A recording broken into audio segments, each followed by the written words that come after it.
वंदे मातरम के 150 साल पूरे होने पर संसद में इस पर बड़ी चर्चा हो रही है। लेकिन ये बहस सिर्फ एक रस्मी कार्यक्रम नहीं है, बल्कि ऐसे वक्त में हो रही है जब इस गीत को लेकर सियासत खूब जोरों पर है। दरअसल वंदे मातरम के इतिहास और राजनीति दोनों को जोड़कर देखें तो 1937 के बाद आज भी राष्ट्रीय गीत को लेकर तरह तरह के विवादों में कोई कमी नहीं आई है। जहां बीजेपी हमेशा से कांग्रेस पर वंदे मातरम पर तुष्टीकरण के आरोप लगाती है, तो कांग्रेस इस मसले को बीजेपी का मुद्दों से हटाने का एजेंडा मानती है। भारत के राष्ट्रगीत वंदे मातरम की 150वीं वर्षगांठ पर सोमवार को लोकसभा में एक विशेष चर्चा की शुरुआत हुई, जिसमें प्रधानमंत्री नरेंद्र मोदी ने इसकी शुरुआत की। और इस मौके पर पीएम मोदी ने अंग्रेजों के भारत में साम्राज्य स्थापित करने की रणनीति पर बात की और कहा कि उन्होंने भारत को बांटने के लिए पश्चिम बंगाल को चुना। 1857 के स्वतंत्रता संग्राम के बाद अंग्रेजों को यह एहसास हो गया था कि भारत में उनका शासन बनाए रखना अब मुश्किल होगा। पीएम मोदी ने कहा कि अंग्रेजों ने यह समझ लिया था कि जब तक वो भारत को टुकड़ों में नहीं बांटेंगे और लोगों को आपस में नहीं लड़ाएंगे, तब तक उनका राज कायम रखना अब मुश्किल होगा। और इसी रणनीति के तहत उन्होंने बंगाल को अपनी प्रयोगशाला बनाया। वंदे मातरम को लेकर पीएम मोदी ने कांग्रेस पार्टी और जवाहरलाल नेहरू को कटघरे में भी खड़ा किया। अंग्रेज समझ चुके थे कि 1857 के बाद लंबे समय तक भारत में टिकना उनके लिए मुश्किल लग रहा था। जब तक भारत को टुकड़ों में नहीं बांटेंगे, भारत में ही लोगों को एक दूसरे से लड़ाएंगे नहीं, तब तक यहां राज करना मुश्किल है। अंग्रेजों ने बांटो और राज करो इस रास्ते को चुना और उन्होंने बंगाल को इसकी प्रयोगशाला बनाया। और इसलिए अंग्रेजों ने सबसे पहले बंगाल के टुकड़े करने की दिशा में काम किया। और अंग्रेजों का मानना था कि एक बार बंगाल टूट गया तो ये देश भी टूट जाएगा। 1905 में अंग्रेजों ने बंगाल का विभाजन किया, लेकिन जब अंग्रेजों ने 1905 में ये पाप किया तो वंदे मातरम चट्टान की तरह खड़ा रहा। तो वंदे मातरम पर पीएम मोदी जहां कांग्रेस पर ताबड़तोड़ हमले करते नजर आए, वहीं कांग्रेस भी तमाम आरोपों को नकारती नजर आई। कांग्रेस सांसद प्रियंका गांधी वाड्रा ने कहा कि संसद में वंदे मातरम पर बहस के दो कारण हैं। पहला, पश्चिम बंगाल में चुनाव आ रहे हैं और ऐसे में हमारे प्रधानमंत्री अपनी भूमिका स्थापित करना चाहते हैं। और दूसरा, जिन्होंने आजादी की लड़ाई लड़ी, देश के लिए बलिदान दिया, ये सरकार उन पर नए नए आरोप लगाने का मौका चाहती है। और ऐसा करके सरकार देश का ध्यान जनता से जुड़े जरूरी मुद्दों से भटकाना चाहती है। वहीं प्रियंका गांधी से पहले समाजवादी पार्टी के अध्यक्ष अखिलेश यादव भी संसद में वंदे मातरम पर बहस क्यों हो रही है, इस पर सवाल उठा दिया। भाषण बहुत अच्छा देते हैं, लेकिन तथ्यों के मामले में कमजोर पड़ जाते। वंदे मातरम की जो सालगिरह पे आपने एक बड़ा कार्यक्रम आयोजित किया था, उसमें प्रधानमंत्री जी ने भाषण दिया। उसमें उन्होंने कहा कि 1896 में पहली बार गुरुदेव रविंद्रनाथ टैगोर ने ये गीत एक अधिवेशन में गाया। उन्होंने ये नहीं बताया कि क्या कौन सा अधिवेशन था। महासभा, हिंदू महासभा का अधिवेशन था, आरएसएस का अधिवेशन था। किस बात से कतरा रहे थे कि ये कांग्रेस का अधिवेशन था। तो जो मोदी जी ने पत्र सुनाया सदन में 20 अक्टूबर का और कहा कि जवाहरलाल नेहरू जी ने बोस नेताजी को ये चिट्ठी लिखी और ये कहा कि इस पर चर्चा होनी चाहिए, उससे पहले 3 दिन पहले नेताजी सुभाष चंद्र बोस ने पंडित जवाहरलाल नेहरू को एक चिट्ठी लिखी थी, जिसका जिक्र आपके प्रधानमंत्री ने नहीं किया। हम देश के लिए हैं, आप चुनाव के लिए हैं, हम देश के लिए हैं। हम जितने भी चुनाव से लड़ते रहेंगे और आपकी विचारधारा से लड़ते रहेंगे। वंदे मातरम सिर्फ गाने के लिए नहीं है, निभाने के लिए भी। महोदय, आज हम आकलन करें, पीछे मुड़ करके देखें कि हम इस वंदे मातरम को कितना निभा रहे हैं।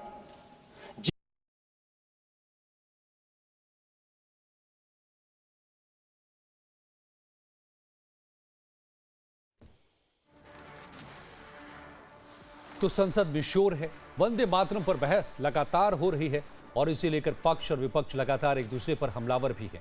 पीएम के बाद बीजेपी के सांसद अनुराग ठाकुर ने भी इस मुद्दे पर विपक्ष को आड़े हाथों लिया। रक्षा मंत्री राजनाथ सिंह भी आए और कहा कि वंदे मातरम ने देश की आजादी की लड़ाई के लिए सभी को जगाया और ब्रिटिश साम्राज्य की नींव हिला दी। ये सिर्फ बंगाल के स्वदेशी आंदोलन या किसी चुनाव तक सीमित नहीं है। राजनाथ सिंह ने कहा कि वंदे मातरम के साथ उतना न्याय नहीं हुआ जितना होना चाहिए था। जन गण मन राष्ट्रीय भावना में पूरी तरह समा गया, लेकिन वंदे मातरम को जानबूझकर दबाया गया। बंकिम चंद्र चटर्जी ने जब भारत माता की मातृभूमि के रूप में कल्पना की,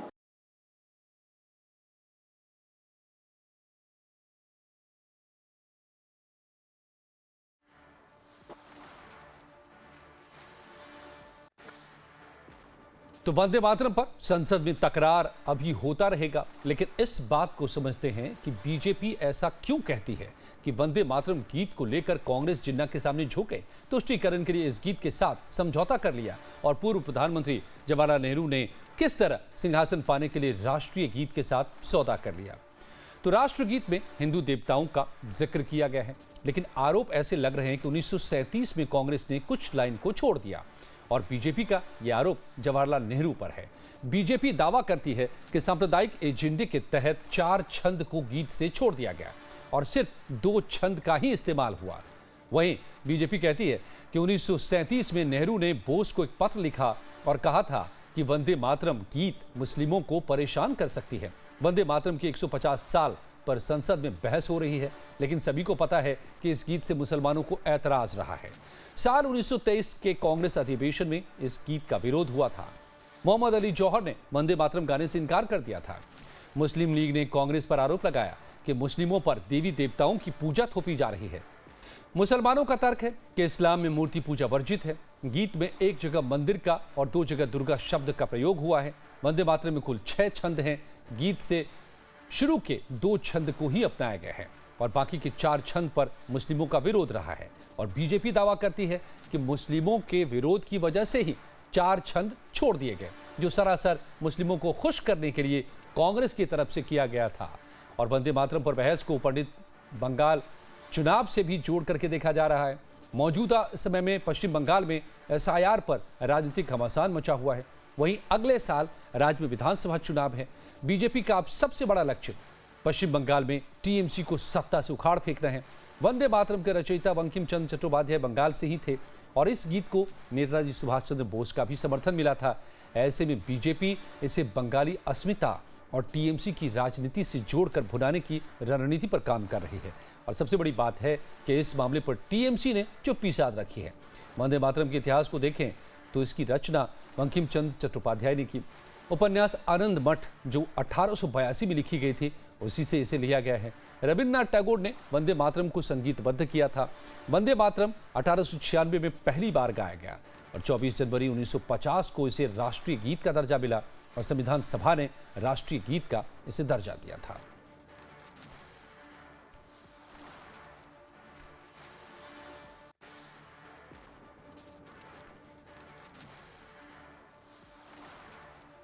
तो अब सवाल है कि आज संसद में जो बहस चल रही थी, जो आरोप प्रत्यारोप लग रहे हैं, आपने सुना, हमने आपको उन्हें सुनाया। बीजेपी का भी पक्ष और विपक्ष का भी पक्ष। अब किसकी बातों में कितना दम है? सिद्धार्थ यादव बीजेपी के प्रवक्ता मेरे साथ जुड़े हुए हैं और गिन्नी साहनी कांग्रेस के प्रवक्ता जुड़े हुए हैं। आप दोनों का बहुत बहुत स्वागत है। गिन्नी साहनी जी, मैं आपसे शुरू करता हूं क्योंकि आरोप तमाम यहां पर लगाए गए हैं, उसके जवाब सीधे सीधे क्या हैं? क्या तुष्टीकरण की वजह से इस राष्ट्रीय गीत के साथ नाइंसाफी हुई? बीजेपी ने आज सदन में यही सबसे बड़ा आरोप लगाया, कांग्रेस का तुष्टीकरण। सर, सबसे पहले तो वंदे मातरम के 150 वर्षगांठ पूरे होने पर सभी देशवासियों को बहुत बहुत बधाई। और सर, सबसे बड़ा मुद्दा ये है कि प्रधानमंत्री जी के पास अधूरा ज्ञान है। अगर मोदी जी के पास पूरा ज्ञान होता तो शायद वो ऐसे शब्दों का प्रयोग ना करते। मोदी जी अक्सर ऐसी बातें करते हैं कि जिसके अंदर हमें ये देखने को मिलता है कि ज्ञान की कमी है शायद मोदी जी के पास। आपको कैसे? पता ये भी होना तो चाहिए बताइए। कि जो जी मैं तथ्यों के साथ बात करूंगा। प्रधानमंत्री जी ने सारा ठीकरा जो है वो पूर्व प्रधानमंत्री नेहरू जी के ऊपर फोड़ दिया कि नेहरू जी ने उसमें से हिस्सों को हटाया। आपकी जानकारी के लिए सर मैं बता दूं और आपके दर्शकों की जानकारी के लिए, जो एक कमेटी बनी थी उसके अंदर सुभाष चंद्र बोस जी थे, उसके अंदर खुद रविंद्रनाथ टैगोर जी भी शामिल थे, उसके अंदर सरदार वल्लभ भाई पटेल भी शामिल थे। तो जो कमेटी बनी, मौलाना अब्दुल कलाम आजाद शामिल थे, उसमें नेहरू जी शामिल थे, उसमें गांधी जी शामिल थे। वो 6 सदस्यों की एक कमेटी थी। तो आप सारा ठीकरा नेहरू जी के ऊपर कैसे फोड़ सकते हैं कि उसको हटाया गया? और दूसरी बात, जो उस समय के हालात थे, उस समय के हालात ऐसे थे सर कि उसको हटाना या ना हटाना वो इसलिए वाजिब बन गया था क्योंकि देश में एकता की जरूरत थी, देश को एकजुट करने की जरूरत थी। हिंदू मुसलमान दोनों को मिल करके देश में अंग्रेजों से मुकाबला नहीं, तो करना मतलब था। यही हुआ ना किसी कि एक धर्म के लोग, तो इसका मतलब तो यही हुआ ना कि एकता के लिए मुस्लिमों के आपत्ति के आगे उस वक्त नेहरू जी झुक गए थे। यही तो बीजेपी कह रही है। नहीं सर, अगर आप इसको झुकना या वो मानते हो, देश की एकता को सर्वोच्च अगर रखना झुकना है, तो यह आपकी एक गलत फहमी है सर, मोदी जी की गलत फहमी है कि जिसमें देश की एकता की बात हो रही है, देश को एक सुदृढ़ करने की बात हो रही है, हम उस समय आपस में धर्मों में उलझे या हम अंग्रेजों से लड़ाई लड़े। ठीक है, आप सिद्धार्थ ये बात यादव जी। बताइए। और आज अगर ये बात बोलते हैं कि मुस्लिम लीग के सामने झुक गए, तो मुस्लिम लीग के साथ तो इन्होंने सरकार चलाई है, हिंदू महासभा वालों ने। तो विचार ही कांग्रेस से कभी नहीं मिले। जी ठीक है, बीजेपी का पक्ष लेते हैं सिद्धार्थ यादव जी।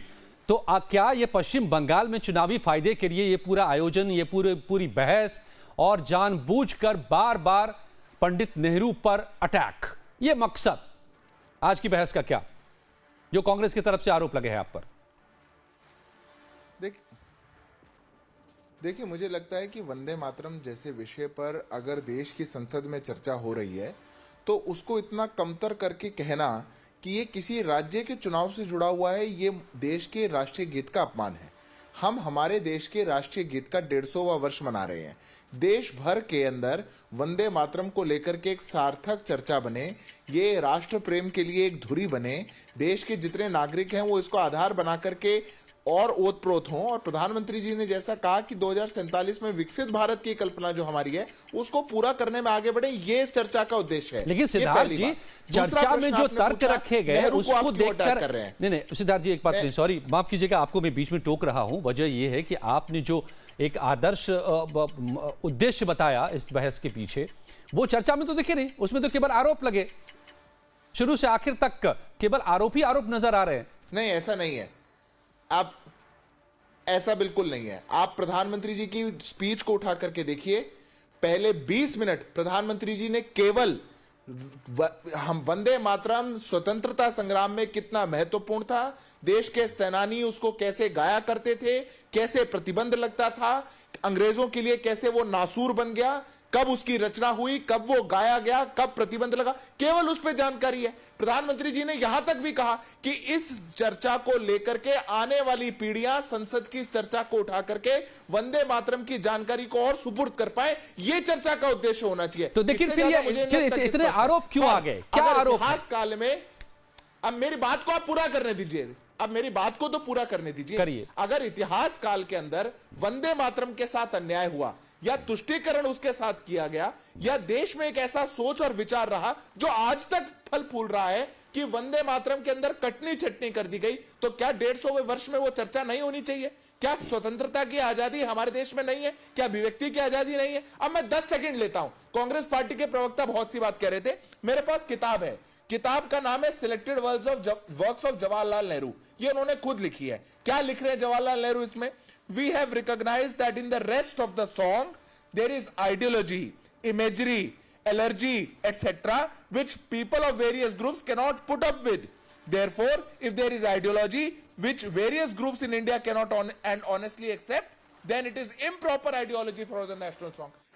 जवाहरलाल नेहरू अपनी किताब में लिख रहे हैं कि वो इस विचार के थे कि मां की वंदना करना या वंदे मातरम गाना या जिस नारे को लेकर के हमारे स्वतंत्रता सेनानी शहीद हो गए, खून बहा गए, आजादी ले आए, वो उनको इम्प्रॉपर आइडियोलॉजी लगी और इसलिए उन्होंने उसमें से खटनी चटनी कर दी। इस पर चर्चा ना हो, क्यों ना चर्चा हो, मैं कहता हूं डंके की चोट पर हो। इतिहास के अंदर ये पूरा एक ब्यौरा है हमारे पास, कैसे मुस्लिम लीग ने पत्र लिखे थे, कैसे जिन्ना ने दबाव बनाया था और उस जिन्ना के आगे जवाहरलाल नेहरू ने घुटने टेक दिए। ओके गिन्नी साहनी, उस वक्त तो पाकिस्तान बन चुका था ना, पाकिस्तान तो बन चुका था और पाकिस्तान में तो क्या रवायत रही, क्या क्या चीजें हुई हम सब के सामने है। तो फिर भारत ने क्यों घुटने टेके, भारत में क्यों घुटने टेके गए? सबसे बड़ी बात तो मैं थोड़ा सा आपको करेक्ट कर दूं, भारत आज तक जिंदगी में इतने बड़े इतिहास में ना घुटने टेक सका है, भारत ना के कभी भीतर, टेकेगा। भारत के भीतर क्यों घुटने टेके गए, मैं ये कह रहा हूं इस राष्ट्र की राष्ट्रीय गीत को लेकर। आपने भी कि भारत कभी घुटने नहीं टेक सकता, हम अपनी गर्दनें कटा देंगे, भारत को झुकने नहीं देंगे, सवाल ही नहीं। और चलो सर मैं मैं आपकी बात और बड़ी कर देता हूं कि आप बोल रहे हो कि मुस्लिम लीग के सामने झुका, कहां झुका सर मुस्लिम लीग के सामने? मुस्लिम नेहरू जी को कोट कर रहे हैं सिद्धार्थ जी। नहीं, आज हिंदू महासभा के साथ मिलकर के मुस्लिम लीग ने सरकार चलाई, कांग्रेस ने थोड़ी ना चलाई। आप ये सवाल तो बीजेपी वालों से पूछो कि अभी राष्ट्रीय गीत पर हम लोग रहते हैं ना, कि इसको लेकर के क्या इतिहास है, क्या क्या होता रहा। और मैं आपको बता देता हूं, अगर आप चर्चा की बात कर रहे हैं सर, तो उसके अंदर रविंद्रनाथ टैगोर जी खुद शामिल थे, आप सुभाष चंद्र बोस जी शामिल थे, उसके अंदर दुर्गा स्तुति की लाइनें हैं, उसके अंदर मंदिर की बातें हैं। अगर यही किसी मुसलमान ने कोई ये लिखा हुआ होता राष्ट्रीय गीत और उसमें वो अल्लाह अल्लाह मस्जिद बीच में डाल देता या अपने नबी के नाम डाल देता, तो नेचुरल सी बात है आज पूरा देश ये बोलता कि भैया आप अल्लाह को मान रहे हो, हम उसके खिलाफ नहीं है, पर हम अल्लाह अल्लाह क्यों करेंगे, हम नमाज की बातें क्यों करेंगे, हम मस्जिदों की बातें क्यों करेंगे? तो ये बात समझनी पड़ेगी। रविंद्रनाथ टैगोर जी ने जब उसको गाया था और बंकिम चंद्र चट्टोपाध्याय जी ने जब उसको लिखा था, वो उन्होंने अपनी देश की भावना लिखी थी, एक हिंदू होने के नाते उन्होंने अपने विचार लिखे थे। पर उन विचारों में जो कांग्रेस पार्टी को अच्छा लगा उसको एक सलाह के बाद, एक समिति के बाद अगर देश का राष्ट्रीय गीत बनाया, तो वो भी आपको पता होना चाहिए कांग्रेस पार्टी ने बनाया। आज इतने ज्यादा स्कूलों के अंदर बच्चे वंदे मातरम गाते हैं।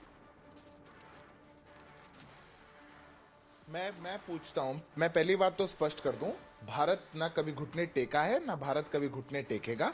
1937 में भारत का बंटवारा नहीं हुआ था, पाकिस्तान नहीं बना था, तब कटनी छटनी करके वंदे मातरम में से कटनी चटनी करी गई।